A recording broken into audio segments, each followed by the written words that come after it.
and Iran's terrorist proxies could suffer a major shakeup as a retaliatory attack from Iran on Israel is expected to occur at any moment. Secretary of State Tony Blinken told his counterparts from the G7 countries over the weekend that an attack on Israel could start as early as today. Now, the warning came as part of an effort to generate diplomatic pressure on Iran to minimize any retaliatory attack in order to avoid an all-out war in the region. And even former presidents seem to think an attack is imminent. Donald Trump relaying this message earlier today. Right now, I'm hearing there's going to be an attack tonight by Iran of Israel. They're going to be attacked tonight. I'm telling you right now. I hear it just through the same waves. There's no top secret information or anything. Right. But I hear that Israel's going to be attacked tonight. If I were president, nobody would even be talking about that word because it wouldn't happen 100%. The warnings of attack come as Iran and its proxy terrorist organization Hezbollah in southern Lebanon have vowed revenge on Israel. This in response to the killings of Hamas political leader Ismail Haniyeh in Tehran on Wednesday, as well as the elimination of Hezbollah military commander Fuad Shukr in Beirut just one day before that. Now, Israel has neither confirmed nor denied their alleged role in the bomb that killed Haniyeh while he was staying in the guest house under the protection of the Revolutionary Guard. This was as he was attending the inauguration of Iran's president. And despite the apparent victory for Israel, President Biden would point out that Haniyeh's death was most certainly not key to a potential ceasefire, which he discussed in a recent call with Israeli Prime Minister Benjamin Netanyahu. We have the basis for a ceasefire. They should move on it, and they should move on it now. Is that chance for a ceasefire ruined after the assassination of Haniyeh? Pardon? Is the chance for a ceasefire ruined after the assassination of Haniyeh? It's not helped. Now, on the other hand, the IDF has affirmed it did carry out the airstrike that killed Shukr after Hezbollah officials confirmed that the commander's body was found under the rubble left by the strike in Beirut.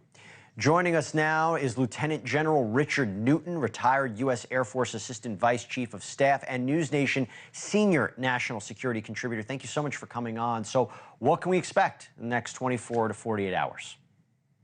Well, good evening, Jesse. Really good to be with you. I think what we can expect is Iran will act. I believe they will act in a way that is much more comprehensive and coordinated than what we saw back on April 13th when they attacked Israel with over 300 missiles and drones.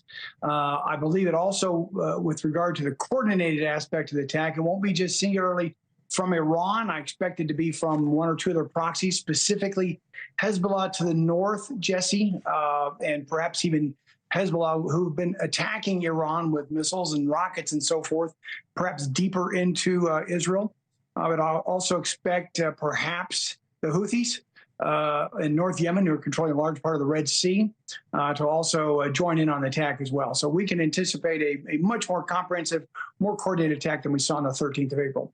So you talked about the offensive. Let's talk about the defensive. What do you expect from Israel? Do you think that they're going to show a level of restraint and not retaliate themselves, kind of like what happened in April, or the way that they were fending off the drones and the missiles? What do you expect Israel's response will be to whatever attack they might be subject to?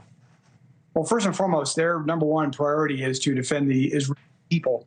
And you'll see the Iron Dome kick in again. You're going to have also U.S. forces there. We've sent an F-22 fighter squadron to provide that air defense capability. And so, but they're going to have their hands full with another Iranian missile attack. But I also believe that while what we would think in terms of a very large barrage of missiles coming in from Iran, that will really tie up those air defenses that we saw back on the 13th of April, for instance. And then you're going to have a dense attack, if you will, perhaps from Hezbollah in Lebanon down into the southern part of Lebanon through northern part of Israel. So it'll be a comprehensive multi-prong attack here. Then here's a thought, though, Jesse. One is that if Israel gets enough intelligence, very, very, very precise intelligence from not only Israeli intelligence, but perhaps from the United States, they could also conduct perhaps a preemptive strike before Iran strikes. Again, this is just my conjecture. There's no warnings and indications of that right now, but that's just something else to think about. And if I was Israel, I'd be contemplating that. I'm sure they are. in the event they get enough intelligence, they could perhaps do a preemptive strike against Iran. Thanks for watching. Go to joinnn.com to find NewsNation on your screen. And don't forget to click the red subscribe button below to get more of NewsNation's fact-driven, unbiased coverage.